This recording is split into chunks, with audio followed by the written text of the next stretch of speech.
The lights are off and away they go. Extremely loose. He's managed to hold on and they get. He missed the complete. That is crazy stuff. Side Freitas is on the grass on the infield floor. He slides through. He tags Richard Eck.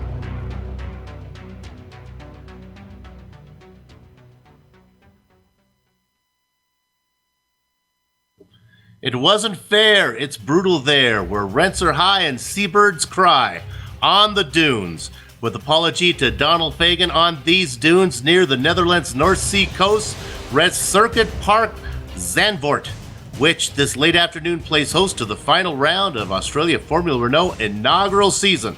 Sanctioned by the iRacing Drivers Association, all the action from green flag to victory donuts can be seen live as it happens here on the Global Sim Racing channel. Guten Mittag, everyone, and welcome to another GSRC broadcast. I'm your host, Bill Soups Zahn. Helping me call the action is the host of A British American's Guide to This Weekend in Motorsports, Samuel Reineman. Turning the knobs and pushing the sliders is our director, Amjad Yaman, armed with the camera locations provided by Dougie Beard. In just under 15 minutes, the lights will go off here at Zandvoort, and our field of open-wheelers will squeal away towards the first corner, the right-hander called Tarzan, starting the clock on the final 50-minute race on the initial Formula Renault schedule. Counting us down to that moment is this streaming award-worthy pre-race show. So bring cyberspace into your place, squirt some mustard onto a plate and dip your bitter ballins into it, wash it down with some holy soda and get ready for some simulated road course excitement that will be streaming your way. This broadcast, as always, is made possible thanks to the good folks at The Screwed Gamers, Card Action Media, and Zanardi Course Australia. And to keep things interesting, 200 Wallaby Darns will fatten the wallets of the top three in the final point standings. Sam, we got a taste of this track a few weeks ago when the IDA GT3 Sister Series was here. For the handful of viewers who might have missed that broadcast, tell us about Zandvoort. Well, I don't know why I should, Bill. Honestly, those guys should have all been watching our GT broadcast. Yeah, there it is for you. It's 13 turns, 2.6 miles. Really twisty, not a whole lot of overtaking zones out there. Also, not a whole lot of turns that I can pronounce out there. But I mean, this is kind of a shocker to me, Bill. I don't even think we've got a Formula Renault lap guide ready for these places. All these guys should know this track from watching our GT lap guide. Guess we're going to have to go back through the archives and give them one of our GT laps. Here we go. Take a lap around the Zandvoort circuit. Watch a GT race next time. Alright, we've got Amjad Yaman of the GSRC BMW, so let's do a lap around Zandvoort. Coming up to the braking for Tarzan is honestly going to be your best place to overtake on the whole circuit. And despite the heavy banking on this hairpin, the inside line is still going to be the best place to put your car for defense or attack. If you somehow come out side by side, it's going to get tricky in a hurry. Gerlach is almost always single file with its narrow blind crest.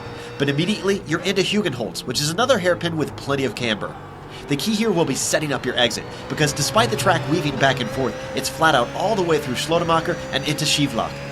This long right-hander has a pretty difficult entry with a combination of a kink and a rise in the track. It makes for a blind, curved braking zone, and as you can see, it's not slow around this sweeper either, so hold on to your butts. After that, it's a short burst to Marlboro, which requires a precise flick to really carry your speed. Then, you're into a much more technical section of the track, starting with Renault. The circuit will basically switch back and forth with a couple slow, frustrating corners. Get the car off the right and you'll trudge your way around another hairpin with Vodafone. Watch your traction coming out of here, because you'll definitely need some good speed.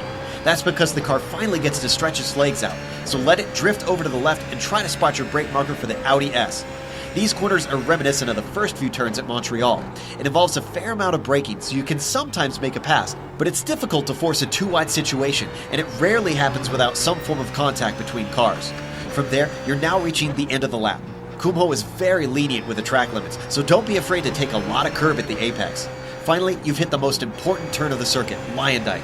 It requires a small lift, but the sooner you get to the power, the better you'll be able to attack or defend. And as we come to the line, you've now finished a lap around Zandvoort.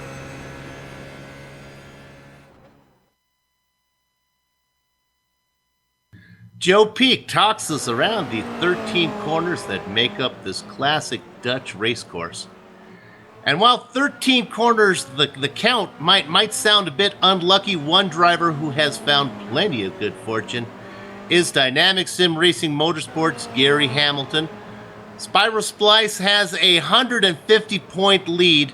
Now, he's not here today, but the most that anybody can score is 150 points. So barring him getting like a 1-point penalty for not bringing a note from his parent for missing this race, it's pretty safe that he's going to end up in a tie if Harris gets the win that you see there in second. And of course, Spiral Slice has 4 wins and Harris would only have 3, so Gary Hamilton would get the nod and he has secured the championship. Now, we talked about Tim Harris there for Dynamic Sim Racing 2. He's 60 points up on Apex Racing Scott Newton for third, so there's still a battle going on there.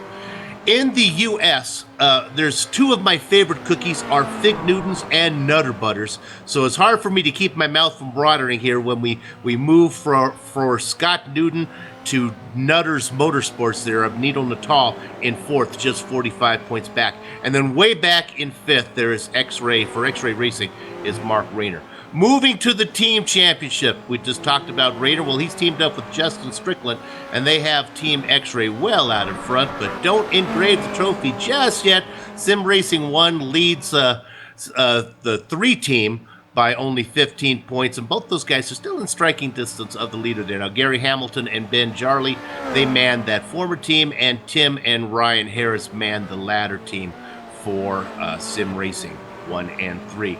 It's cookie time again here for 4th and 5th. Showing up on the overlay is Apex Racing, that's UK, soloed by Scott Newton. And then Nutter Butter Motorsports, it's not Nutter Butter, but it's fun to say, is in 5th with Nino Natal. Okay, Sam, the last time of the season you get to go through this. Let's have some race details. Yeah, as you mentioned, Bill, it is round 8, the final round of the season. Every single round is counted. Such a short season, there are no drop weeks. Every car is a Formula Renault, except for the pace car. We'll get to that in a moment. Open setups for these drivers. They're in finishing up a qualifying session right now, though, so hopefully they've all perfected their setups during practice time and will be ready to give it their 100% during the race. Although we see one car there, I believe that's David Jellin, still struggling a bit with his handling there in the background. The formats are different formats throughout the season. We're doing the sprint format today. We'll get to exactly what that means in. And what's going to happen with... another car spinning out there. And what's going to happen as far as the safety car is concerned, for those of you who have seen this series in the past, you'll know that the league organizer, Clint Smith, actually drives around when a big incident takes place in another car in front of the field, leads them around for 1 or 2 laps, keeps the cautions quick, and also makes sure that the safety car only comes out when necessary, and a 50-minute race at a track where, let's be honest, it's not the easiest to pass. Honestly, that means we should have not too many safety car periods today. Alright, so let's get to the race format here. As I just mentioned, it's a 50-minute race. A 20-minute open qualifying is going on right now. You see all the cars out there. 4 minutes left of it to go. Now, here's where things get interesting. Here's a little curveball that they're throwing at this race, is that there's only a 30% restricted fuel cell, basically, for these Formula Renault cars today, which means we're going to see 2 or 3 stops throughout this race, so there will definitely be some interesting strategy going on there. Standard points going on for the championship. We've already talked about how Gary Hamilton will make sure that at least one Hamilton out there wins a racing championship this year. As far as weather is concerned, it is very cool out there. It means it's going to be very grippy. 65 degrees Fahrenheit. Winds, steady. Southwest, 7 miles an hour, so that shouldn't play too much of a factor. Nice job, Sam. And, usually, for the viewers who remembered last week when we did our race from Monza, usually GSRC doesn't go back and discuss past incidents, but we have some updates here on something that you may have saw on the last broadcast, and that was when we saw Jeff Rahali kind of run down, I believe it was Justin Strickland, and they got together, and both Sam and I thought it it smelled a little fishy there. We don't like to comment on it too much, but it is kind of nice to see us justified as we get this report from the race officials here that Jeff Haley got. Here's the actual report: unsportsmanlike conduct for blocking and intentionally wrecking another driver, excluded from one round, and also suspended for one round and excluded from round 7 results. So he didn't get any points for round 7, and he's been suspended. So we won't be seeing him in the very first race coming up January 14th when this series returns on Saturdays, as they have a very impressive schedule lined up for us in the coming year. Going to be very nice. 2 series in one. They have a roof series and a GT3 series, and we're going to be carrying everything again here on GSRC, so we look forward to that. Well, Sam, let's talk about the qualifying. Scott Newton had visions of being on the pole, but it doesn't look like he's going to get that. Yeah, right at the start of qualifying, everyone went out and turned their first laps of the session. They all ran 1 minute 31. Scott Newton went faster than he had in practice. Newton had been the fastest car in practice with a 1:30.5. At one point during this qualifying session, he had a full second lead over the rest of the field. That's not the case anymore. Tim Harris is currently sitting on provisional pole. He has ran a 1:30.4, almost a second faster than he managed in practice. And so right now we're looking at a front row of Harris and Newton. Right now on screen we're looking at David Drellins there in the wonderfully liveried 2005-2006 F1 Renault, his Formula Renault is. Now we see Chris Burgess, who will be joining him on the 4th row of the grid provisionally right now. Still a few minutes left of qualifying though, because once the clock ticks to 0, they'll have time to complete whatever laps they're on, so we'll see if anyone else jumps up there. Mark Rayner currently holding the 3rd spot, the only other driver in the 1 minute 30s. And one thing that Tim Harris would like to do, of course, he's a teammate on the sister team there for Sim Racing Motorsports. He would like to get that win today, because we talked about it when we ran down the points. If he gets that win, he gets a full 150 points, and that would put him right up there next to his partner in crime, Gary Hamilton, and they'd like to go 1-2 for Sim Racing.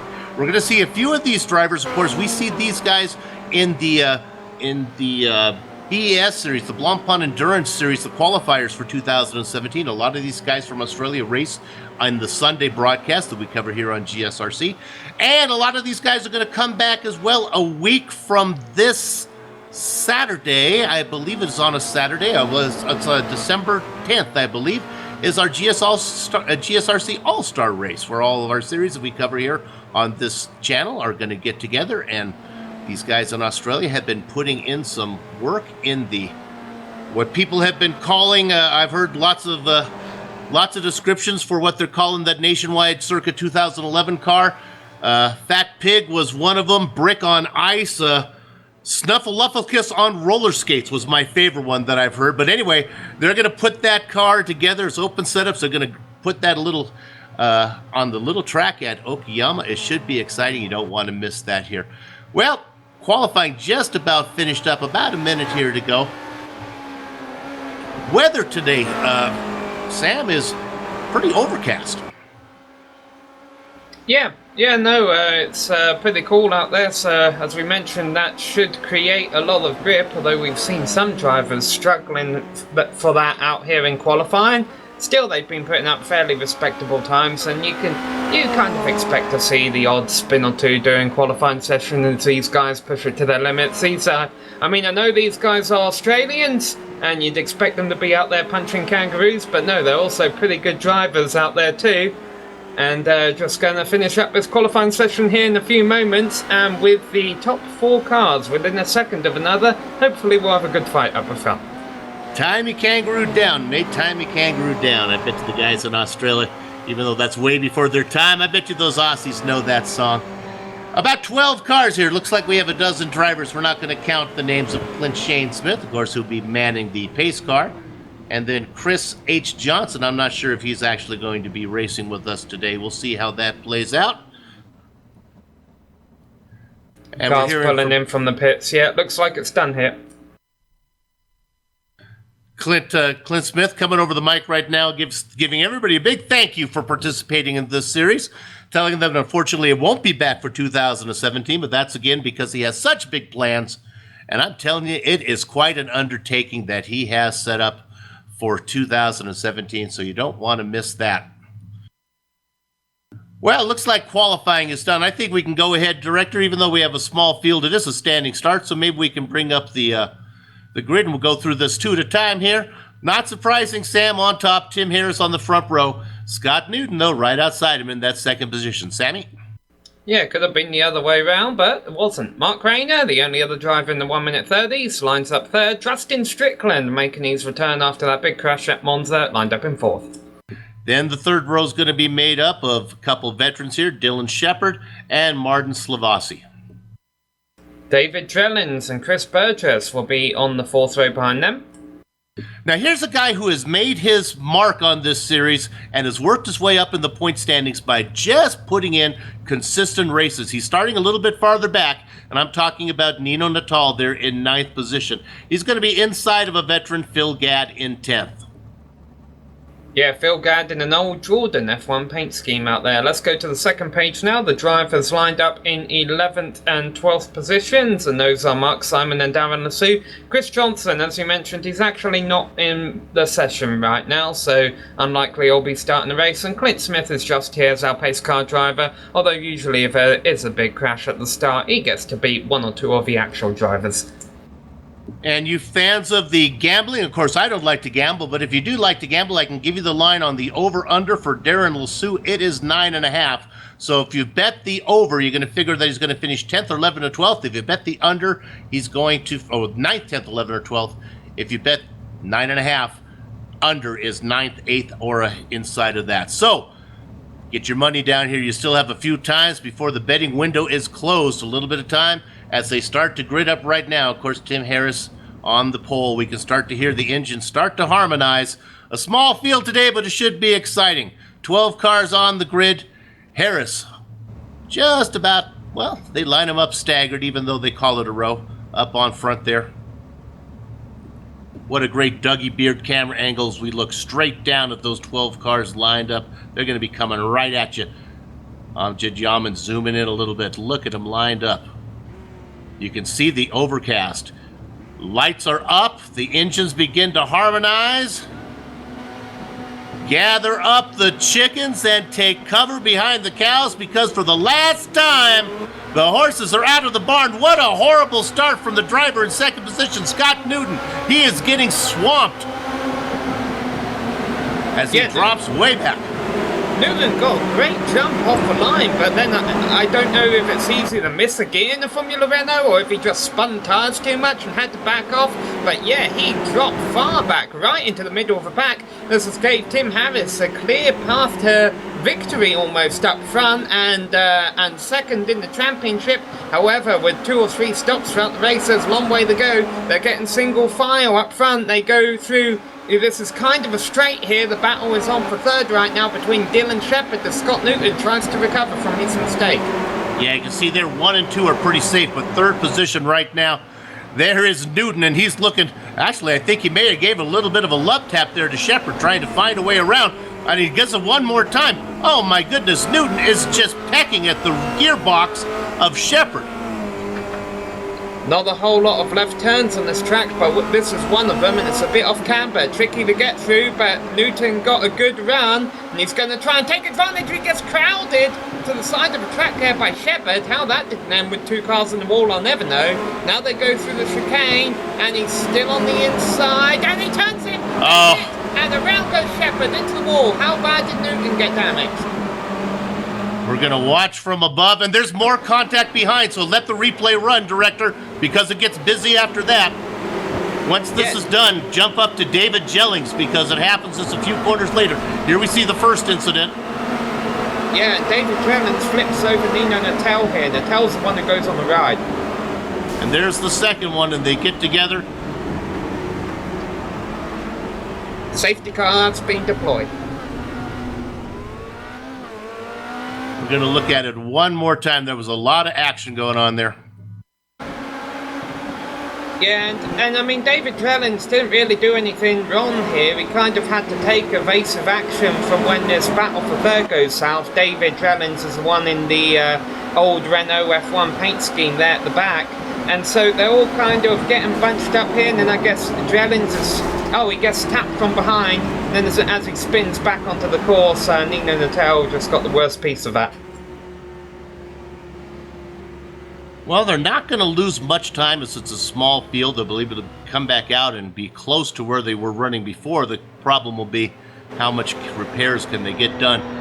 None of the contact, well, there was a couple heavy hits, I guess. We'll see how it plays out. Yeah, the problem is there's no free repairs in this series, so Drellins and Natel are going to have to get their pit crews to work down there on pit road. That's what they're doing right now. And in fact, Drellins is already coming out of his pit stall, and Natel might be down there for a little bit longer after flipping over. But hopefully for them, they'll both be able to remain on the lead lap, and this safety car period will help them bunch up and get back in the fight. Going back to Newton, he was just all over. He was asking for trouble. I called it pecking at the gearbox, and that's what he was doing. Eventually, they did get together. Newton came out the best of it. Yeah, well, Newton was trying to make up from an early mistake. There's not a lot of overtaking opportunities around here, so in a way, you do have to kind of force the issue. Now, of course, the other side to that argument is he was only 3 turns away from where they are here, the front straight, and yeah, I believe that's Dylan Shepherd, the car he got together with there coming into the pits for some repairs. So, you know, maybe he could have made a cleaner move down into turn 1, but then did he really want to leave it that late? Because if he hadn't been able to make a move in turn 1, he would have had to have tried on the twisty part of the course again by Dylan Shepherd, and by that time the two leaders, Tim Harris and Mark Rayner, would have been running away a bit more. The car that got the worst of it was Nino Natal, who got actually turned over and was on his roof, so that's going to be I can't imagine he will actually be coming back from that one. He took the tow. He's in there right now as we ride off the back of the pace car. Maybe we can get a look at the pace car from a distance. Oh no, I'm sorry, I was thinking this is the official iRacing pace car. Of course it's not. This is the one that the series uses, and I believe it's a roof. I guess we can maybe take a look at the new pace car that came with the new build. There it is. Looks real similar. I believe it is a roof. Looks like a Porsche to me. Oh, that's pretty. It used to be a gold Ford Mustang. Now they've got a more iRacing livery-themed roof there on pit road. Waiting to see if a pace car's announcing he's going to be in this lap. He hasn't been out there for too long, and right now, usually right before the pace car goes in, he begins to gap the field and they get bunched up. Yeah, and that's indeed what's happening. So Harris will lead them back to green at the end of lap 3 here. As you mentioned, Nino Natel still in the pits with damage. You got to really appreciate what they tried to do here in the iRacing Drivers Association with this series. If they went with the normal yellow flag, we'd be 7, 8, 9 minutes under yellow. They get that done quickly. So now Tim Harris has control of it as he works his way around the final corner, comes across the start-finish line. He's going to be starting lap number 4, but that really doesn't matter. We have 44 minutes left of racing to go. Harris out in front. Rayner in second, Newton in third. A nice battle for fourth back there. Slavasi and Justin Strickland going at it. Yes, Slavasi makes quick work of that through Tarzan. He started in 6th, he's up into 4th. Granted, he got one of those positions with Dylan Shepherd's incident. Dylan Shepherd, by the way, is back in 9th position right now.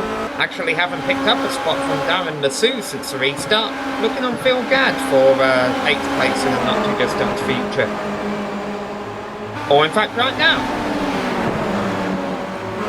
And I think he's going to get that done. Shepherd in 8th. Oh, I hear contact somewhere. David Drellins, he's ripped off the front of his Formula Renault. I wonder if the handling of his car had been thrown off, considering the fact that he did have damage in the first incident. Maybe he didn't get it all repaired. He was running at the back of the field, so not a lot lost there. And now we go back live. Let's get back to 8th. Let's come back to 8th position right now. It's Mark Simon in a battle with Phil Gadd. They are going at it. They are side by side. That's Gadd in the yellow car. Simon up in that kind of blue car. Yeah, the reason they're going side by side, Bill, is because Dylan Shepherd just got by Mark Simon. He's really carving his way through the tail end of this field, and that's set up, as you mentioned, this battle for 8th. And one more thing that yellow flag probably means that they continue to go side by side. Let's see how this plays out. My goodness. It looks like they finally are going to get this settled. I think so. It looks like Gadd's going to go ahead and get that spot. Moves up to 8th. Just to follow up on my point, I believe that yellow flag is probably going to guarantee that we're looking at a 2-stop race now, not a 3-stop. They probably should save enough fuel under yellow that they can do this with 2 stops. Very, very small allotment for fuel this time, 30%, which means they'll have to come in twice.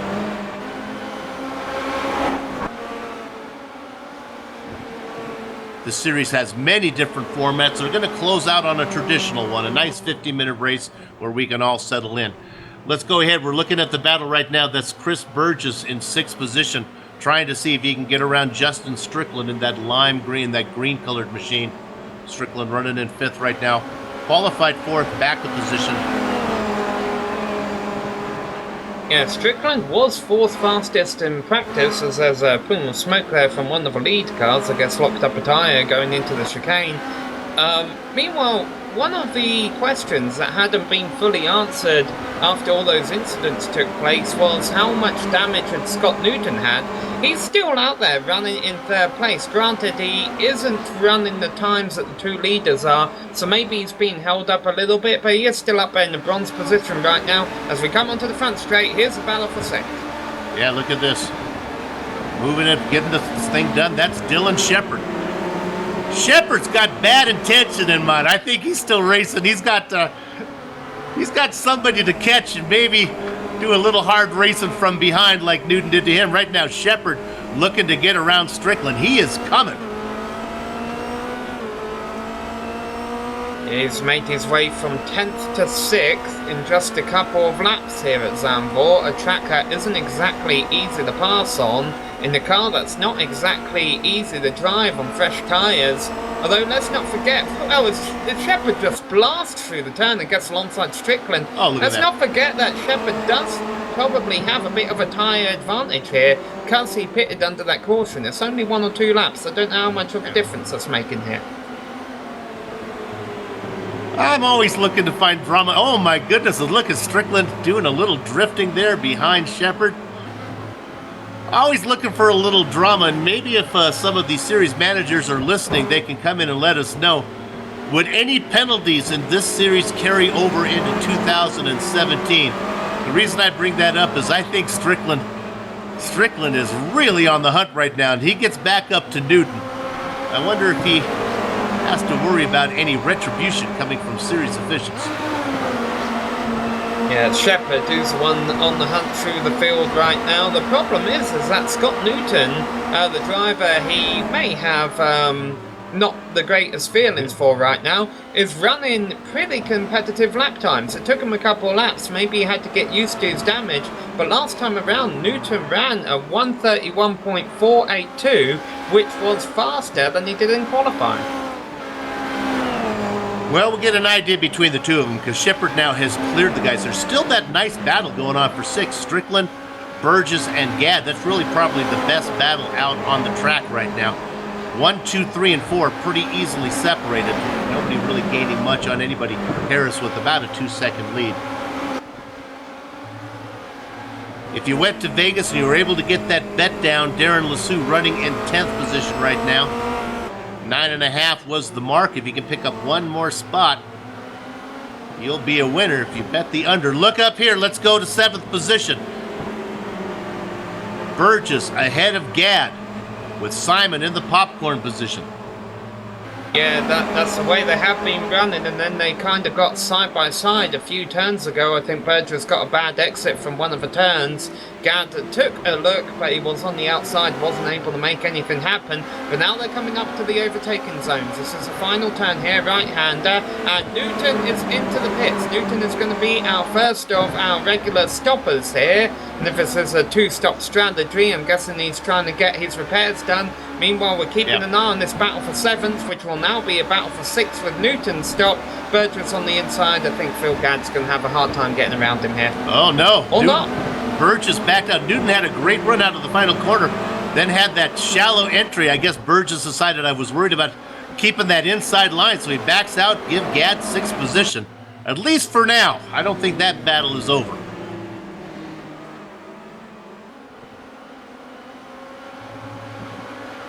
So, how much do new tyres mean here? Because we have seen Shepherd being able to carve his way through the field. He's up into 4th now, but I don't know how much of that is just his pace compared to the bottom half of the field, and how much of it really is due to having 1 or 2 lap fresher tyres. We look there, Phil Gadd. We don't have to leave this battle. This is very exciting. I just tell you that Newton has come out of the pits. Everything went okay. He's running in 10th. They continue to shake it up back there for 5th spot. Yeah, good lap for Phil Gadd. Yeah. He was registered in 8th place at the start-finish line last time by. Granted, I don't think he had ticked ahead of Scott Newton by that point, and now he finds himself running in 5th in that old Jordan there. As we look a bit further back here, Chris Burgess, who's now got the worry about Mark Simon being behind him as well. Car battle there for 5th. Shepherd now the man he was chasing. Newton is now behind him. Strickland, our second car to take into the pits on lap 8 here. Might be happy just to get out of the battle that was going on. Go in there, maybe run some fast laps on his own, see if he can clear them all the easy way. And with all that pitting, that moves Darren LeSue up to 8th position. You Darren LeSue fans? Martin Salvazzi apparently putting a couple of wheels off course. He's running up in 3rd place, but no harm, no foul. Yeah, the thing Darren LeSue is going to have to worry about, but really it's going to be a bigger concern for Scott Newton, the driver rallying through the field, is the fact that Newton is coming.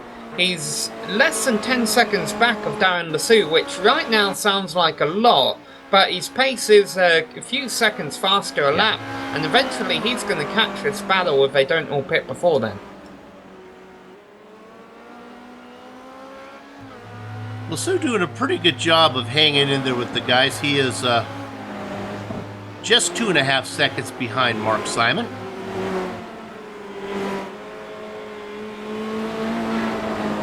Maybe we should go ahead and talk about our leaders real quick. We haven't shown them much. Let's go ahead and look at Tim Harris. Last time we mentioned him, he was about 2 seconds ahead of Rayner. Well, now he's opened that up to 3.5 seconds. I wonder if he would like to go wire to wire today. He has a chance if he runs long on these stints. We haven't seen many wire to wire races, especially in these 15 minutes events. See what he can do.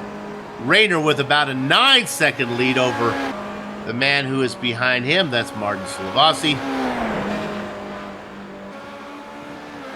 Yeah, go ahead, Sam. Yeah, the gap between 3rd and 4th here, Bill, I know you were about to mention it here, Martin Salvazzi and Dylan Shepherd. Yes, it's 2.5 seconds right now, but that's been closing a little bit. Let's not forget that Shepherd has been the one charging through the field, and he's proving that it wasn't a fluke, that he was running up there up front, battling with Scott Newton at the start of the race. Granted, he was 8th fastest in practice, but he qualified 5th on the grid, and he's putting on lap times that could definitely make him run down and pass Martin Salvazzi at this point. A podium finish, if something goes wrong for Newton or Rayner or Harris, might not be out of the question for Shepherd here.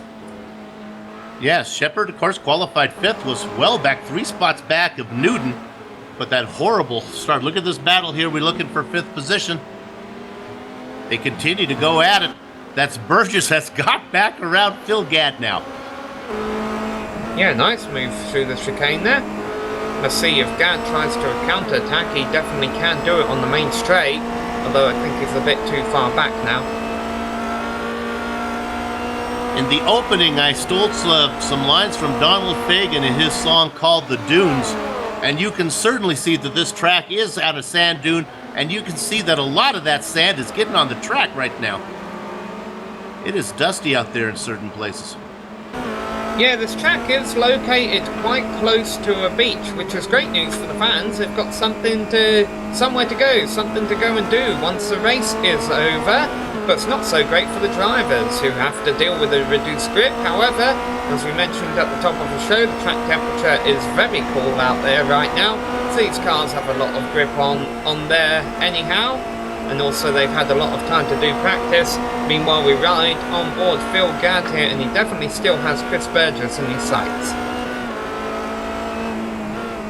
Looking for it, as you can see him exploring some interesting lines there, seeing if he can get around him.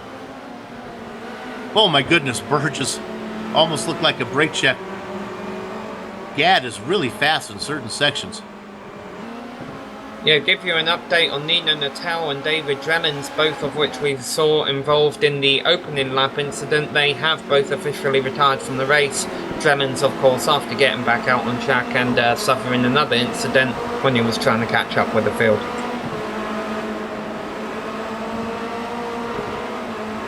We can continue to stay on this battle. Now, let's see. This is Gadd's, one of his favorite spots here. Let's see what he does as he comes down the main straight. He didn't have a great run, wasn't really close on that final corner, but gets a pretty good toe. Now this time, Burgess goes to the outside, and Gadd gets it done. Last time Burgess was on the inside, and he had to back out, and Gadd got the spot, so give fifth spot back to Phil. Chris running in sixth.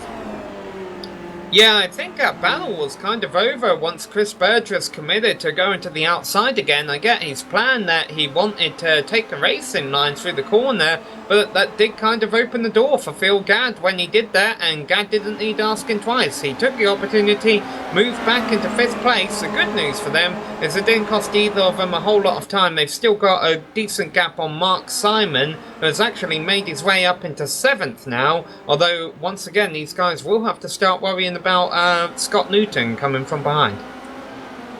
Talk about coming from behind. Martin Slavasi has to worry about that, because look who is closing. And Gadd has spun. And he's got to stop. He had to stop there because of Scott Newton coming. Gadd spun right in front of Burgess. Burgess had no trouble getting around. Then he had to wait for Simon to get around. He had to wait for Newton to get around. And actually, he had to wait for Gadd too. So yeah, he was on the track. How about a tip of a hat to Phil Gadd there, who waited that whole time? Well, the problem was eventually he towed into the pits, so that's going to cost him a whole lot of time if he is going to retire from the race here. And in fact, he has retired from the race. Martin Silvazzi also into the pits, but this is for a scheduled stop. He had been running up there. Maybe he pitted because he saw Shepard coming from behind. You know, when I actually heard the spin, I almost wondered maybe if he didn't miss a shift or maybe blow an engine there that caused him to spin, and that's why he couldn't go anywhere. Maybe he had to tow in, because the car didn't hit anything. It would have been drivable. So, Gadd leaves. That's good news for all you Darren LeSue fans as he continues to vulture positions. Now, let's go ahead and look at Shepard. And I'm sorry, you just mentioned Shepard Yeah, Shepard had been closing in on Silvazzi. And Silvazzi has come. Okay. Now, the time I'm looking at here, Bill, is that Silvazzi is 12 seconds behind Scott Newton, both of which have made a pit stop. Talking about Newton. Actually, sorry, not talking about Newton. Yeah, he's close to the back of Mark Simon here. I was looking at a battle on track. I wanted to double check before I said anything that it was those two indeed who were battling. So, Scott Newton's got to find a way by Mark Simon here. And if you're keeping score at home, Dylan Shepard has also pitted once, but we're thinking that one's not really going to count as we look at this battle. Yeah, that was under the safety car period. That will open these strategy plans up a little bit more. They should have to pit the same amount of times as everyone else. So Newton has made his way around Simon. Now, of course, let's not forget this is a 50-minute race, and we're approaching the halfway point of a race without a lot of cars having pit yet. Granted, they were helped out by an earlier safety car period. Wonder if anyone can do it on one stop. We would probably be, if we could get another, maybe 2 more laps in, would get us close. Of course, they have to go a little past halfway because they had the advantage of the yellow flag that they're probably not going to see on the second half of the race. So if they could get this to come in a lap with 24 to go, maybe they would have a shot. Well, the one driver who could get away with it, Bill, granted it would be his second stop of a race, is Dylan Shepard. You're right. You're right indeed. We'll have to wait and see when he makes his stop. Of course, the way he's been cutting through the field, I don't think there was a lot of fuel saving going on there. Not a lot of lifting on that one. I think he's been driving it for all it's worth, but that's a very good point.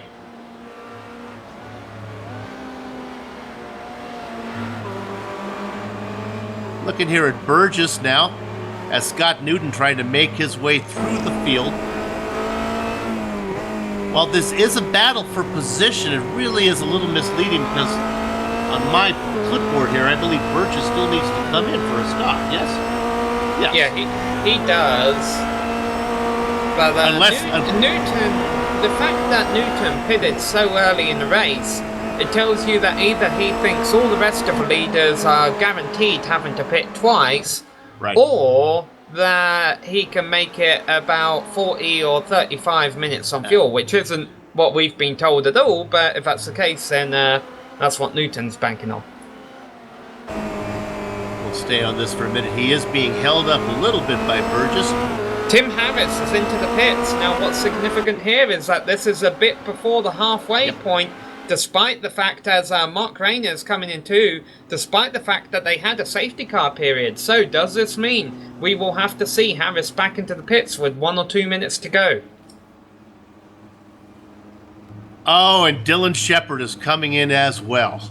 So our thoughts that he could do it with one more stop from here.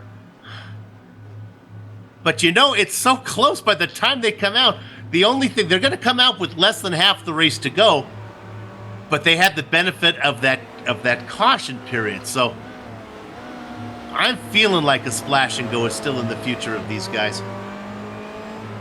I would, but, you know, but I would. Why would Shepard be pitting? Yeah, boy. Because he had a couple laps. He had a couple laps in, and he should have been able to go a little bit farther. Watch out! It's busy. Meanwhile, Scott Newton, let's give an update on him, because as we mentioned, he'd been riding a bit of a different strategy. As the field comes back out onto the track, he finds himself in 3rd place by Mark Rayner again. Harris is out in front by about 9 seconds over Rayner, who's got about a 1.5 second lead. Well, I'm showing you, 1.5 second lead over Newton. And let's see the Newton. Now, here's the guy to watch out for. I'm still showing that Chris Burgess is yet to pit. Oh, he has come in. Okay, he's come in. So I think maybe that's everybody now. Yeah, my concern, Bill, is for the drivers who pitted in the first half of a race. Unless we've been told completely misleading information and they can make it 30 or 40 minutes on fuel, would Strickland, Silvazzi and Newton have to pit again? Judging by the fact that it was an optional pit stop they all made in the first half of a race, you'd almost expect to say no, that all of our pit stops are done.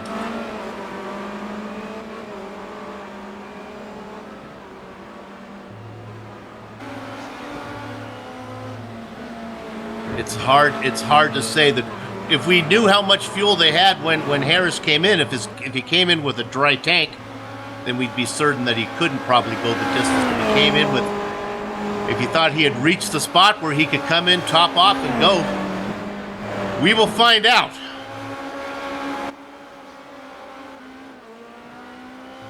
Might want to run down the order here, Bill, now that it seems they've all got sorted out for the meantime. Let's go ahead and do it. I'll take the top 5, you take the back 5. Running up on top. He was hoping to go wire to wire. I'm not sure if he actually have led every lap he came in. He still might have a chance to go wire to wire, and that's Tim Harris out there in front by 9 seconds.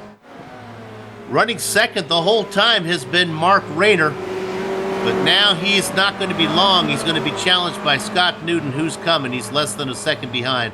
Newton in third, making up for that mistake he had early. The man who's on the move, and we're still not sure if he needs to come in for another stop, that's Dylan Shepard. And rounding out the top 5, Martin Silvassi. Go ahead, Sam. Yeah, Shepard pitted with the other cars there. Justin Strickland, we talked about him dropping back through the field from his grid spot in the early stages. He's kind of plateaued in 6th place there, ahead of Chris Burgess, who's been involved in a lot of exciting battles today. He's doing alright for himself back there in 7th place. 8th place, Mark Simon. Haven't heard a whole lot from him. He hasn't had the best of days today, but still running around there with his car in one piece. The over-under, it looks like things are looking good here for Darren Lasue, with really only 9 cars left in competition. He's running in 9th place right now, the last car on the lead lap. You told me to take a bottom 5 Bill, so shout out to Phil Gadd. He'll be ranked 10th at the end of this thing. That's right, let's go to P2. Looks like Rayner's in trouble now. Sure enough, Newton has caught him. And this will be interesting because Newton was a fast qualifier. Once Scott's able to get around, then we'll take a peek and see if he has anything for our leader, Tim Harris. Their qualifying times were really close.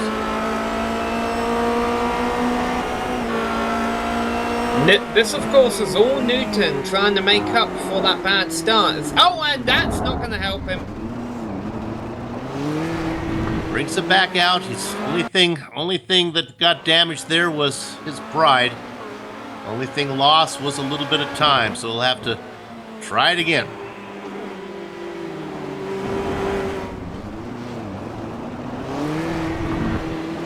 Getting Nice a little too greedy there on the curb there.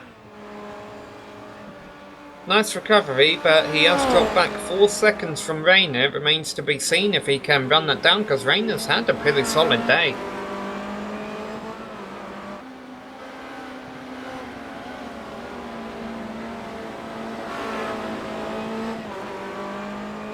Alright, 20 minutes left of this race to go. The 50 that started, so we're only a little bit beyond halfway. We're still not entirely sure what the strategy of all of these guys will turn out to be, but whatever way it ends up going, it's hard to imagine that anyone could challenge Tim Harris up front with his 9-second lead over Rayner. I wonder if something tells me that somebody is done making pit stops right now. It may be everybody as far as we know. We can only go off the information we were given, and the information we got was 2, maybe 3 stops. I would think, boy, if I was somebody like Justin Strickland, I'd be nursing it right now and see if I can. Well, he made that early stop. I need somebody who went long, maybe Rayner. Maybe Rayner can go there without another stop. Yeah, if they're all right on the cusp. But the thing that was telling for me, Bill, is the fact that Dylan Shepard pitted on the lappers with the rest of the leaders. Yep. Because if he could have gone a couple of laps longer. So you had to imagine that in the back of Shepard's mind, he was thinking, okay, everyone's good to go to the end now. I'll be losing time if I don't pit with the rest of the leaders here on my older tyres, so I'll go ahead and do that. And the only thing that does bother me a tiny bit is the knowledge that Scott Newton had damage to his car in the early stages, and I almost wonder if he was forced to make that early stop, which would mean he would have another one to make because he was getting repairs to his car. We were looking at that stop as maybe just a scheduled stop, breaking it up into thirds, but it might have been, like Sam said, that he just had to come in.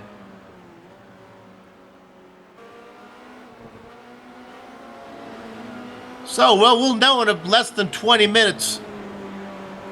I'd like to thank everybody at the iRacing Drivers Association for putting on a great series. We sure do like it. I really enjoyed calling these open-wheeled, these Formula Renaults were really fun to call.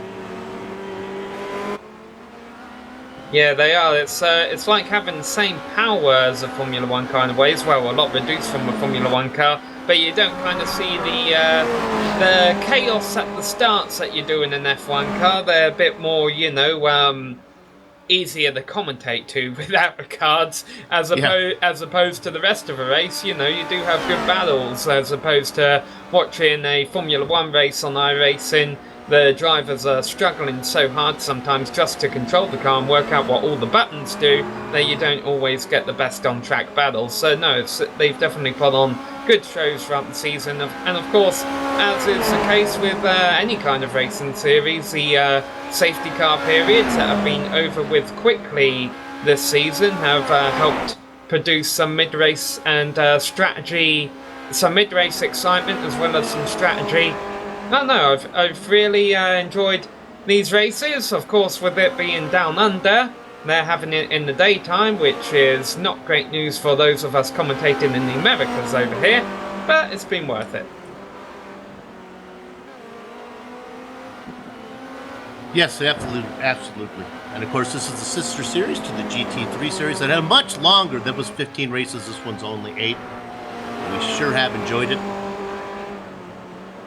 I'll tell you what, Bill, because of our because of us not highly anticipating that our viewers hadn't seen the GT broadcast, we didn't have that Formula Renault lap guide, so let's go on board with one of our drivers here, maybe even the leader, Tim Harris, who's crossing the start line now, and actually see what a lap around one of these cars is like in a Formula Renault. Here's Tarzan, the first corner. Harris hopefully should put on a clean lap for us here. He hasn't got any pressure from behind. And then this right-hander kind of leads you into one of the only hairpins on the circuit, and that's this long left-hander here. And while we're watching this, I can just report, we don't need to leave this to break up the continuity, but Scott Newton has come in for a stop, so that was kind of expected. Yeah, and you can see this part of the track here, especially in the Formula Renault, you can take it all flat out, kind of just like a windy straight. Then in this long right-hander, they've thrown all the gravel that used to be around our other Grand Prix tracks onto the left there through these next couple of turns. Meanwhile, an update on Newton, he's came out of the pits in 4th position. Then you come into really one of the only tricky left-handers on this track. We had the hairpin, now we have this one. I believe this is Vodafone, and it's a bit off camber, which shows some of the drivers off. And then a chicane is coming up here where we've seen a bit of drama today. Then after the chicane you got a right-hander that finishes off a lap. Couldn't choose a better driver to go on board with than Tim Harris. According to my clipboard, still looking to go wire to wire. I don't believe anybody actually led a lap other than him. As he comes across the line, let's jump back to 4th place where Newton has emerged, because he's only just ahead of Justin Strickland.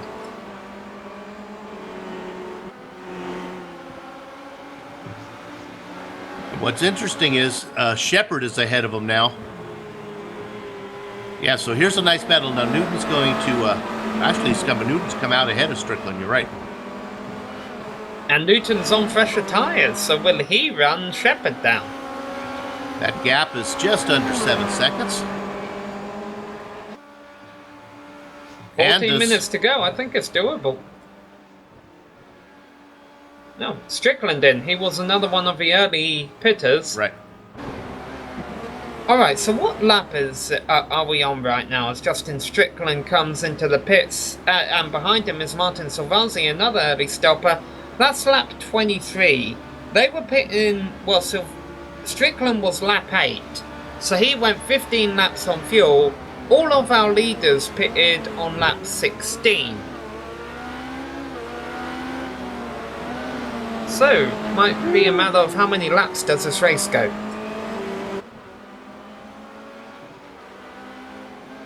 Right now, Harris still out in front by 12. I'm not so sure that these guys can go the distance.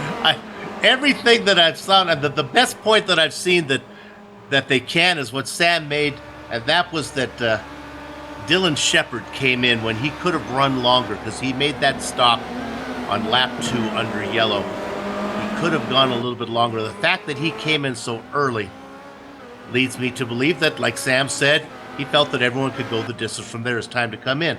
Unless he had burned up so much fuel racing through, maybe everyone has been saving. Maybe he used it up that much faster.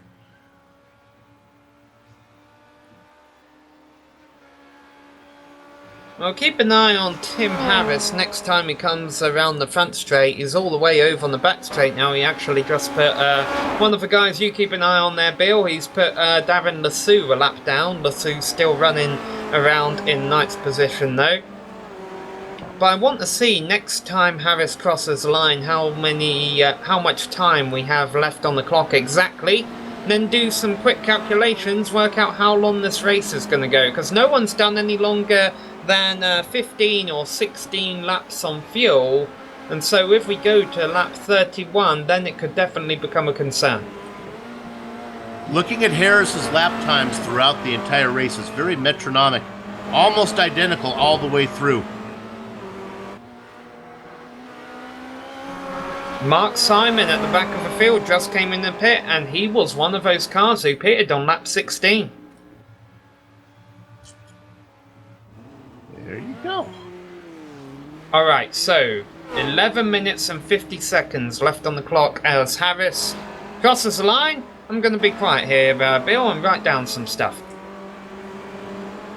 Harris out there. Looks like all the guys running 1, 2, and 3 are going to continue on. We have 8 cars on the lead lap right now. The last one on the lead lap, Mark Simon. Darren Lassou has finally gone 1 lap down. Bill, I've got bad news for the field. It looks like it's going to be a 32-lap race. 1 more lap for them to go.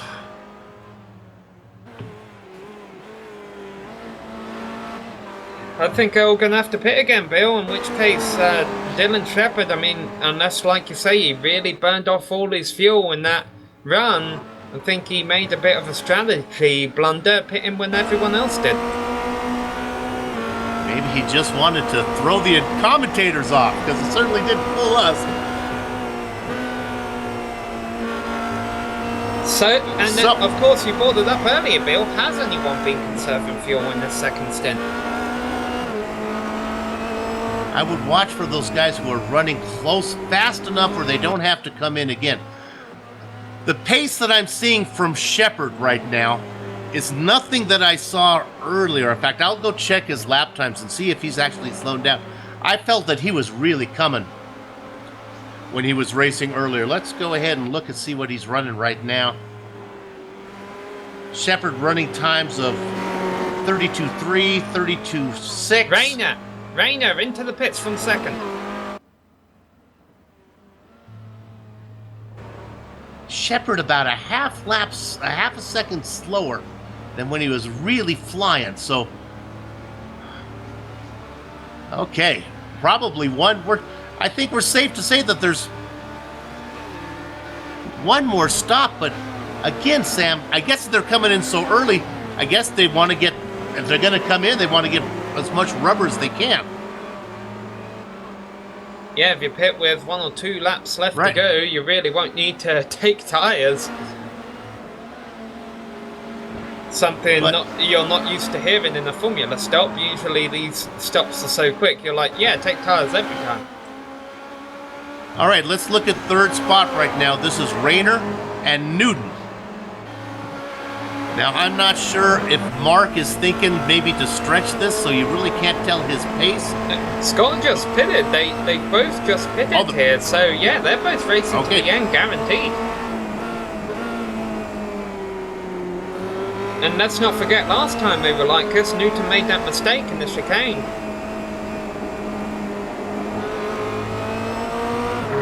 So we'll follow this battle. So my timing and scoring isn't working for me, so am I correct if maybe our director can help me out? Harris and Shepard, really the only front runners who have yet to pit? Yeah, Harris and Shepard run 1-2 but have yet to pit. Rayner and Newton run 3-4 but are good to the end. And now I think Newton is going to have something for Renault on the front straight here. He's going to have a run. He's going to have a slipstream. Alright, what's going to happen in turn 1 here? Newton's got the run. As they come across the line, Renault walks over to the inside. Newton has to go around the long way. He's doing a good job of it, but now Renault can't get the run off. Nice move by Newton on the outside to take third place, what could ultimately end up being second position. That ooh for me came as Rayner kind of eased his way over to that defensive line. I would, as an IRT official in my past history, I would prefer that he would establish that earlier rather than that kind of late drift close to corner entry. But it all worked out.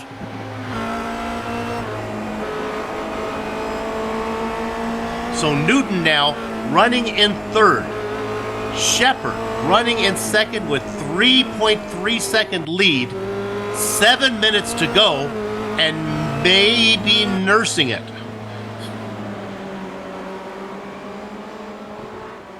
Do you think Shepard and Newton have forgotten about their early incident? I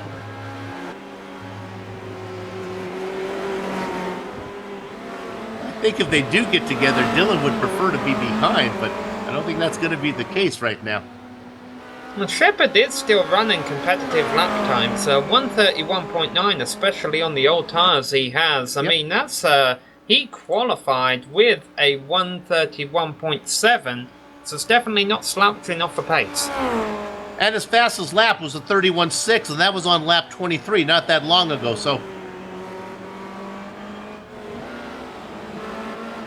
Splash and go may be in his future, but maybe not.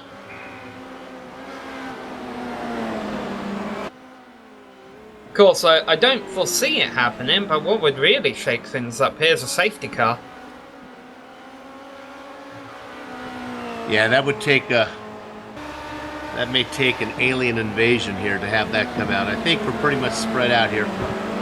Well, not for this battle for fifth. Look at this, Chris Burgess and Justin Strickland.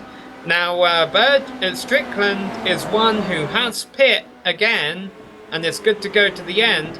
Burgess has not, although he might still be able to make it to the end, but he may be yielding the position to Strickland down the main straight there, yep.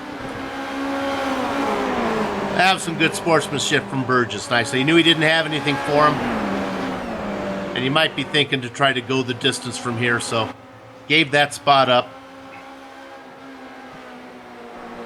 Don't know if Newton has made a mistake, but he's dropped back 2 seconds of Dylan Shepard this lap.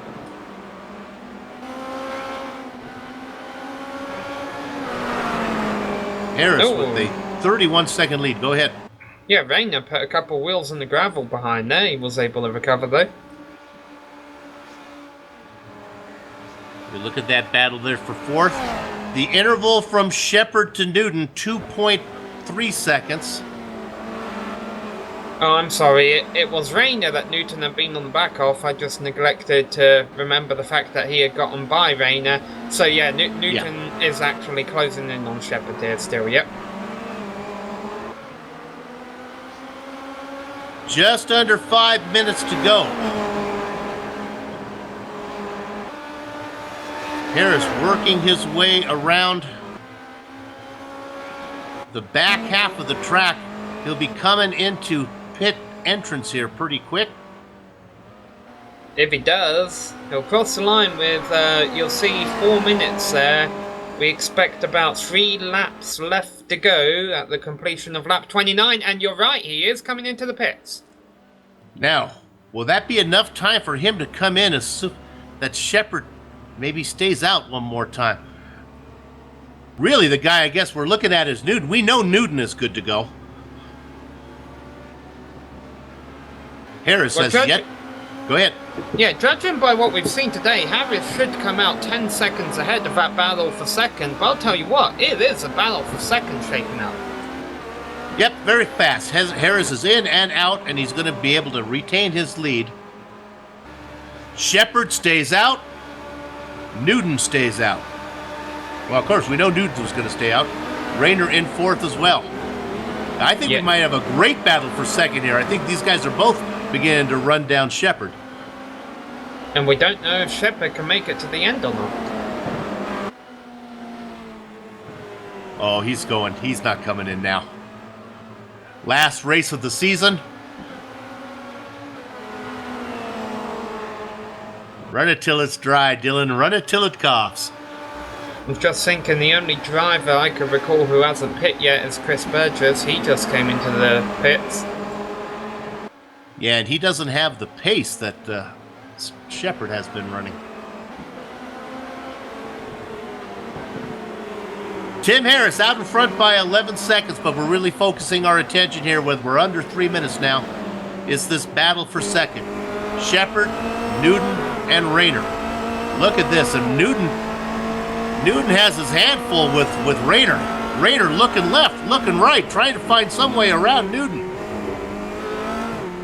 Well, we recall when Rayner lost that position, Bill, you were commenting about the amount of moves he made on the front straight. How many moves is he willing to make to try and get the position back?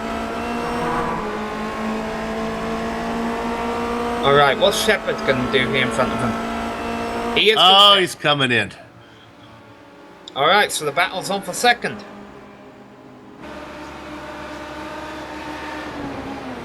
Newton holds it for now, locks up, but retains the position. 2 laps left to go.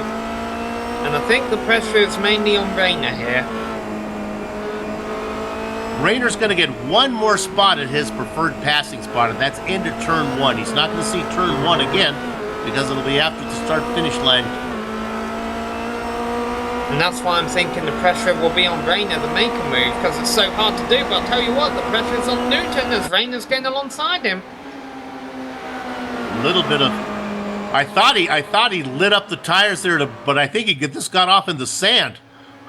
In front of him, Mark Simon, his lap car's gone off, but he rejoins the circuit, so they won't have to worry about that. Right now, I like the position that Rayner is in. If he could just stay close enough through here, get a good run out of that final corner down the main straight.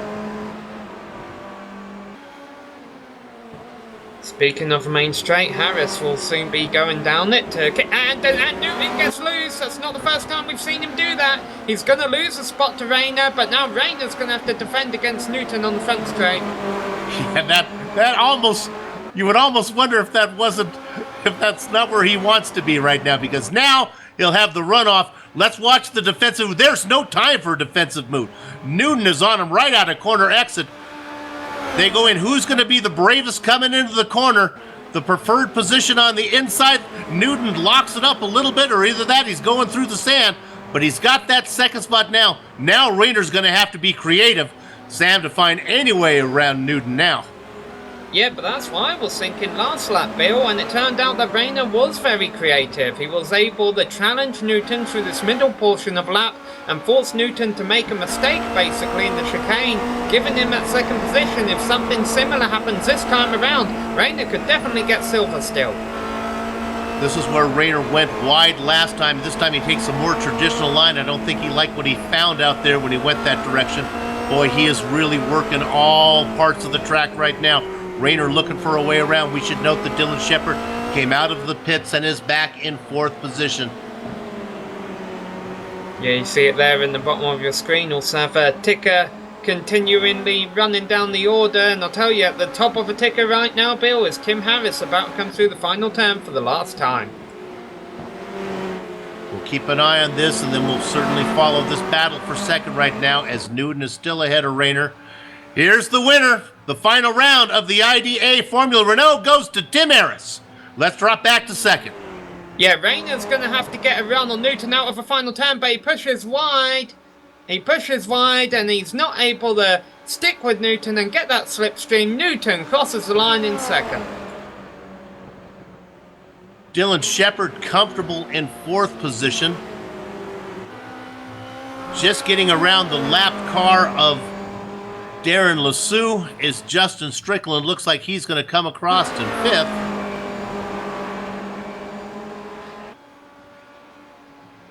Martin Slavossi running all by himself next to the last car on the lead lap. He's going to get 6th spot. And then I believe Chris Burgess is your last car, although he's going incredibly slow. He's a lap down, so he has already finished. Okay. Well, there you have it. We've wrapped up the 8-round season here for the iRacing Drivers Association Australia Formula Renault. Tim Harris picks up 150 points for the win. He's going to finish in a deadlock with his cousin teammate of Gary Hamilton. But Spiral Splice, Gary Hamilton is going to win the championship based on overall wins. 4 for Hamilton, 3 for Harris. Congratulations to both drivers, though, for putting on a great show. What we're going to do right now is take a short break here on the Global Sim Racing channel. Then we'll be back to run down the entire field, do driver interviews, and then for the final time, close up shop. Back in a few.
We do back to back, Scav. Back to back like a lethal weapon. You're not back to back. That is horrible. Get good.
Welcome back to the Global Sim Racing Channel's post-race show. We're covering the IDA, that's the iRacing Drivers Association, Australia Formula Renault. It is the final round, round number 8 of this 8-round series. It wraps up, and we have a man who tied for the championship, but he's going to lose it on the tiebreaker. That's Tim Harris, who went wire to wire today, in my book, gets the win. Scott Newton finishes in second. Third place goes to Mark Rayner. Fourth and fifth went to Dylan Shepard, and Justin Strickland rounds out the top 5. Sam? Yeah, Martin Silvazzi there pitted early on in the race. He salvaged a 6th place finish ahead of Chris Burgess, who did finish on the lead lap, but we can be forgiven for the fact that he was driving quite slow on the last lap, knowing that 7th had been solidified because Mark Simon across the line 1 lap down in 8th place, and that's why we saw Chris Burgess basically going down at cool-down pace on the final lap of a race, but he did finish on the lead lap. Darren Lasue got that over-under you were talking about, Bill. He did get 9th position, and then we get to the cars who ended the day in the pits early. Phil Gadd, after a spin that he opted to retire from, so he's 10th. David Drellins, a couple of early crashes, 11th. Our pace car finishes in 12th, ahead of Nino Natel, who finished upside down, which is the way Australians are used to it, back there in 13th. There you have it. We're going to go ahead and bring in our winner right now. I believe we can talk to him. Let me go ahead and see if I can grab in Tim Harris. Tim, congratulations, 150 points today. We'll tie you with your teammate, but he's going to get the nod. Nevertheless, congratulations on a great series. Yeah, thanks a lot, fellas. It was a good day today. I think with the little preparation I had coming into it, I was expecting it to be a little bit closer, but I'll take a victory like that any day. Shame we didn't have as many wins as Gary this season, just one short, but super happy to be able to end up tying him on points at least, and regret maybe a few mistakes earlier in the season, and could have got a little bit further ahead there, but it is what it is. I mean, him having to sit this race out made it a bit more close than probably would have been if he raced this one, so yeah, it was a good night tonight and a good championship all round. Walk us through the fuel strategy that was going on here. Was there conserving going on, or did you know you had one little splash and go at the end? Were you worried somebody else could go the distance? Yeah, I actually hadn't thought about the fuel strategy too much coming into this one. I really probably should have, now that I got halfway through the race and started to think. I didn't know what Scott was doing. I didn't know whether he'd managed to sneak a little bit in there, and I think my set was pretty good on fuel. I think I was talking to Mark throughout the race, and he wasn't making it quite as far on his stints, so I don't know why I was a little bit stretching it out a little bit better, but I think this plan in the whole race for me was always going to be 2 stops with no saving, so I'm glad it worked out in the end, but I think in other days, in other circumstances, it might not have worked as well. We're going to talk to Dylan Shepard, because that was the one driver that we thought maybe might be able to pull a fast one. He came in and did that early stop under yellow and was about 3 laps to the good with you guys. So we were wondering if he could go the distance there. Hey, let me ask you this. I know you like the Formula Renault.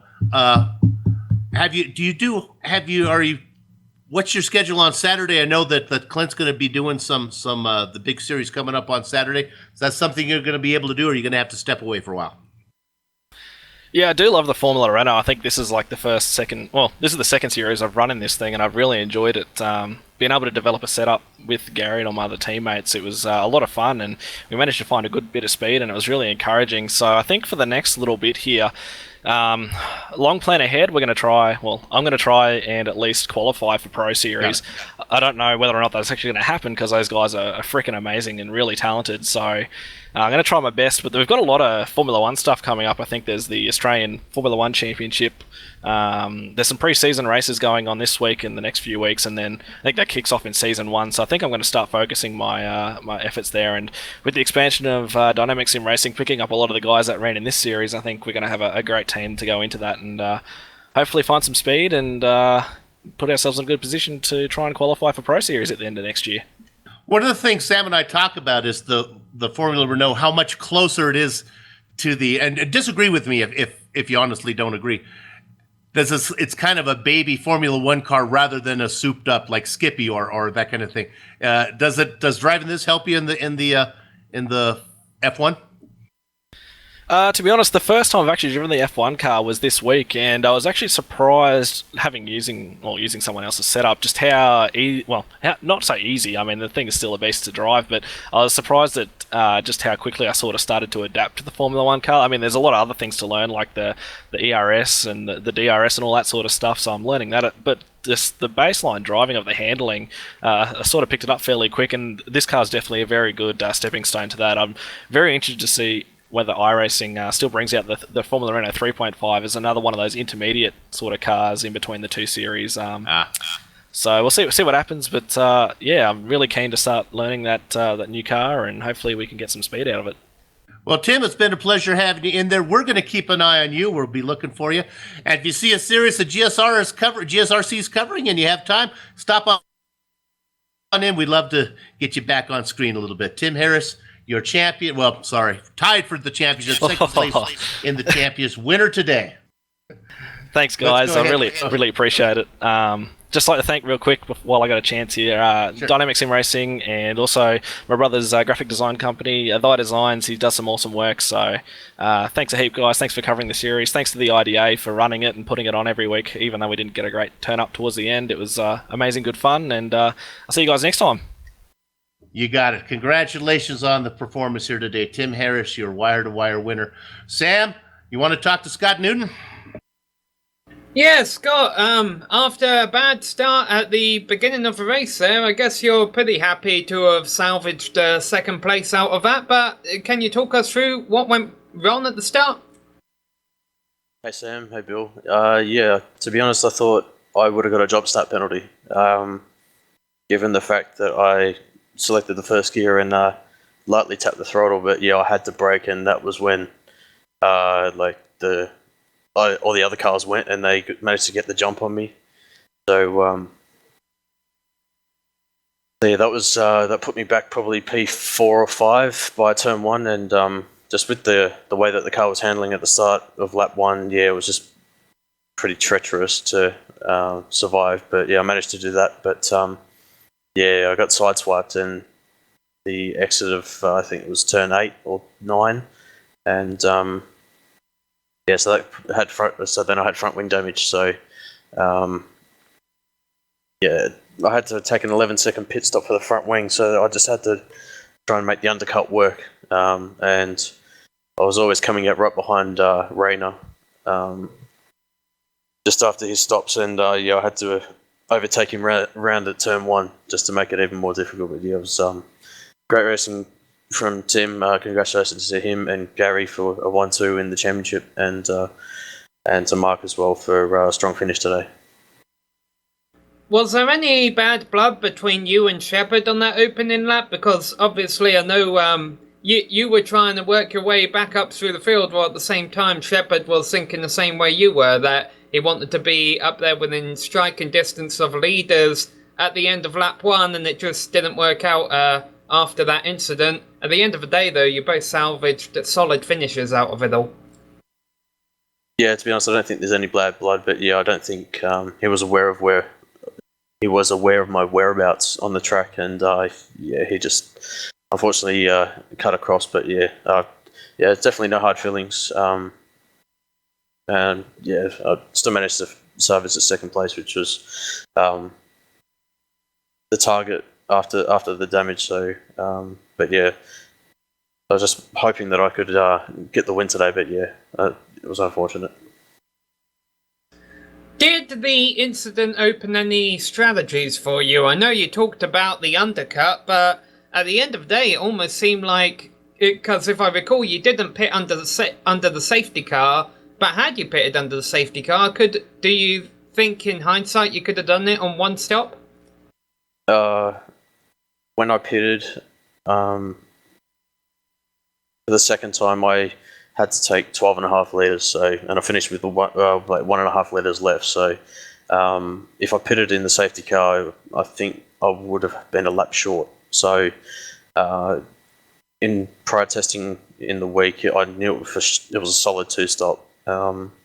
But obviously with safety cars, it's a bit of a variable when they come out as to the fuel strategy. So if there was 2, maybe he could have done it on solid 1, but yeah, definitely solid 2 today. Yeah, well, commiserations on not getting the victory today, Scott, but we've seen you out there putting on great performances for us this season. We hope you've enjoyed it as much as we have watching you, and thanks for coming here and putting on good shows. Yeah, no worries. Cheers, Sam and Bill. I'd also like to thank Apex Racing UK for all their support over the year. I'd also like to thank Simputer's PC Systems, JCL Sim Racing, Leo Bodner, Sim Steering, and Elite Driver Services. But I'd also like to give a huge shout out to Chris Burgess as well for coming on in the middle of the series as well. So he's been a great support, and yeah, it's good to see him fighting towards the front of the pack in the races that he participated in. So cheers. Okay, Scott Newton, your second place finisher today. We're going to bring in a couple guys here. We're going to first talk to Mark Rayner. Not only did he finish third today, but I believe he's going to give that championship to Team X-Ray. Mark, congratulations on the third place finish. Yeah, thanks very much. Pretty happy with third place. We're also going to bring in Dylan Shepard as well, who finished fourth. Let's stick with Mark here for a minute. Man, you were in some battles today in that race. You ended up in third, but man, there was some. Looks like your favorite passing spot was into corner 1. Yeah, I really love that car under brakes into that first corner. It's really fun. Now I want to go over to Dylan for a minute, who finished fourth. Dylan, excuse me, we had an eye on you the whole way. We thought that you could maybe do it after that early stop, like lap 2 or 3. Why did you have to come in with the leaders there? Were you out of fuel when you came in? Yeah, you're exactly right. My fuel strategy was a bit different to everyone else. I think I was running it out a lot later than everyone. But yeah, I was watching it with about 10 minutes to go. I was like, oh, this might be on here. But yeah, in the last, I think 3 minutes to go, the fuel light came on the dash. So that was it for me. I thought everyone watching would think it would be a bit interesting, but yeah, unfortunately, I had to pit for fuel. Yeah, you had us guessing it. What really fooled us is when you came in, we were saying, well, gee, if he came in there, he must have felt that the rest of the guys were good to go. You had the commentators fooled out here. Hey, Mark, let's go back to the last lap there. Did you have any? You were trying to find a way around once you lost the lead on the penultimate lap, and then he got you back in that final corner. You were looking for any way to get around him on that last lap. Yeah, I know we were both struggling in that the carousel corner, so I thought I'd really try extra hard there, and I did actually do it quite a bit better than him on that last lap. So I was looking forward to that main straight, but yeah, coming around that last corner, I just lost the front end, and it just went really wide. I couldn't stick with him in the draft there, so. Yeah, if I could have stuck to his line, I would have been okay, but I just simply couldn't. Well, before we bring in the series organizers to wrap up the season, Mark, let me let you. If there's anyone you want to thank, and then we'll let Dylan thank anybody too. So go ahead, Mark. Cheers. Yeah, I'll just thank Team X-Ray, and looking forward to running with Dynamic Sim Racing next year. All right, there you have it, Mark Rayner second. Dylan. Yeah, I'd like to thank Clint for hosting the series first and foremost. He's done an awesome job, and for you guys too, like your broadcasts have been amazing to watch after the races. All the boys at Fusion Sim Racing for all their help throughout the year.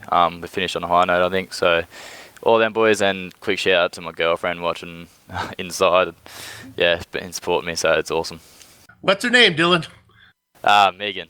Yeah, Megan. All right. Been watching on the YouTube broadcast, and I finished the race and she's jumped on the messenger and went, "You had to pit, no!" And exactly what was going on. Oh, we love them. They make it fun. All right, well, congratulations to both of you. Mark Rayner, your third place finisher today.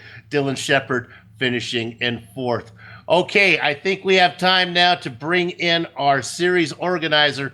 Let's go ahead and we'll let Sam talk to Clint Smith. Yeah. Here we are. We got our league organizer here, Clint Smith. Clint, a good race to cap off a good series at the end of the day there. Very good race. Tim Harris obviously had it under his belt, but really clean battling between Rayner and Newton towards for second and third, so it was pretty good to watch.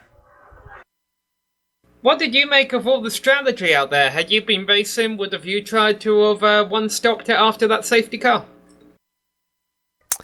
To be honest with you, I wouldn't have a clue what I would do. I was expecting a few people to come in during the safety car period, which is why while I was driving around the safety car, I said to people, reminder that pit lane is open. So I was expecting someone to come in possibly to do a splash and dash under safety car, but it doesn't look like anybody took that option. So it might have played a pivotal role in the end result if someone actually did that. What do you think about the championship at the end of the day there? Gary Hamilton took raps, but tied with Tim Harris when it was all said and done. Yeah, really close battling between those guys. It was, I had a couple of people actually constantly message me after the last round of Monza asking what's going to happen if there's a tiebreaker. So no one knew it was going to happen, but I let the guys know, obviously. Gary knew if he rocked up tonight, he said he would love to race, but had to work. But if Gary rocked up and he got a DNF as well as got a penalty points, then it would have gone into the way of Tim Harris. So it's actually a good thing that he didn't show up tonight because there's no penalty points for him. Bill has been talking throughout the broadcast about all the upcoming series you have. You want to give us the official rundown there? Yeah, definitely. So 2017 is going to be a big year here for the IDA. So we got the GT3 World Championships and the Roof C-Spec World Championships, and both will be run on exactly the same night and will be broadcasted thanks to yourselves, GSRC. So it'll be 58 hours total of broadcasting throughout 2017. So it's going to be a big year for you guys, I think. Yeah, absolutely. And hopefully it'll be just as much fun. Bill, from your seat, Bill, have you got anything you'd like to ask or say to our league organiser before we put a bow on this season and call it a Christmas gift? Yeah, I was trying to look through the points to see, and I'm going to see if I can pull it up right now and find out if either one of these drivers had any penalty points during the season that they could go back and complain about their championship. Let's see if I can bring it up right now. I'm just going ahead. Let's look and see if either of these guys picked up any penalty points. I'm looking now at Hamilton. No, he was clean, and so was Harris. Oh no, Harris had 10 points, so it wouldn't have cost him. Would have been funny if they could go back and point to that one spot, Clint, where that cost him the championship. Well, actually, the 10 points Harris lost in race number 2 would have been enough to give him the win. So I guess you're kind of responsible for Gary Hamilton getting the crown.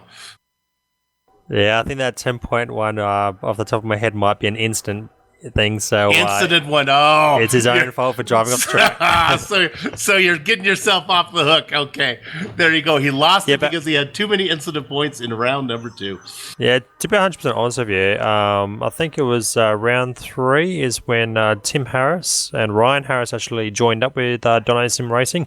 I honestly think if Harris actually started off with Dono Sim Racing at the start of the season, it would have probably gone in the way of Harris, I reckon. So it'll be interesting to see how they go in a few other series here in Australia next year, like the Star Mazda Australian Championships will be starting up, as well as Australian Formula 1 series, which will be starting up as well. So those guys obviously suit open wheelers a lot better. So it'll be very interesting to see how they go up against each other from the start go. Yep, well, we'll wrap up with this. We give you a shout out every time we see him racing in the Blancpain Endurance Series that GSRC covers. You have a lot of Australian guys getting up early on Monday morning to race in that series. So, Clint, congratulations on both series. Were great. We had a great time covering. We look forward to being with you in 2017. No problem. Cheers again. Thanks to GSRC for the hard work you guys done. Your dedication's been really good. So if anybody is looking for a broadcaster, make sure you speak to the guys at GSRC because they're definitely one to sign up for, and we definitely look forward to you guys in 2017. On another note as well, obviously the IDA are very looking forward to running this weekend for the Oval versus Road Invitational. So we've been putting a fair bit of private practice laps, so nobody knows exactly what times we're doing, but trust me, we'll be towards the front of the field. I'll talk about that as we close up, but private practice has been the name of the game from all the series. It is really incredible. Hey, Clint, congratulations. We will see you down the road, buddy. No problem. See you in 2017, guys. What Clint was talking about there is the upcoming GSRC All-Star race that's going to be between all the series that we cover here on GSRC. And yes, they are practicing, and yes, they are doing it privately. So you do not want to miss that. That's going to be coming up December 10th. All right, we'd like to thank everybody, the iRacing Drivers Association. We just thank Clinton. We appreciate all the kind words that he said to us. The rebate check is in the mail for those. We'd also like to thank everybody, the sponsors of the series, that you saw some commercials that we ran for them. The Screwed Gamers, Card Action Media, and Zanardi Course Australia. And of course, thanks to the companies and equipment and software that you see on the screen right now that we use on the broadcast. Once again, the original music is thanks to Eric Eckelm and Casey Lalonde. If you'd like to download some of their stuff, see the screen for how to contact them. Make sure you join us in 2017. It all starts January 14th from Road America when the iRacing Drivers Association returns. And remember, that's going to be 2 series on the same day, a little short sprint series for the roof, and then the GT3 guys get together for the endurance series.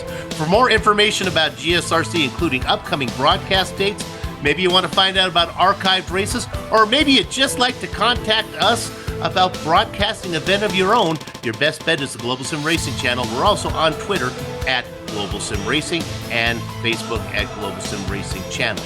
And of course, that first one is globalsimracingchannel.com. I left off the .com. Finally, on behalf of my Mike May, Sam Ryman, our director Amjad Yaman, and our camera artist Dougie Beard, I'd like to thank all of you guys for watching. And now that all the housekeeping's out of the way, it's time for us to go have fun storming the castle. So until next time, race hard, race clean, and we'll see you on the track.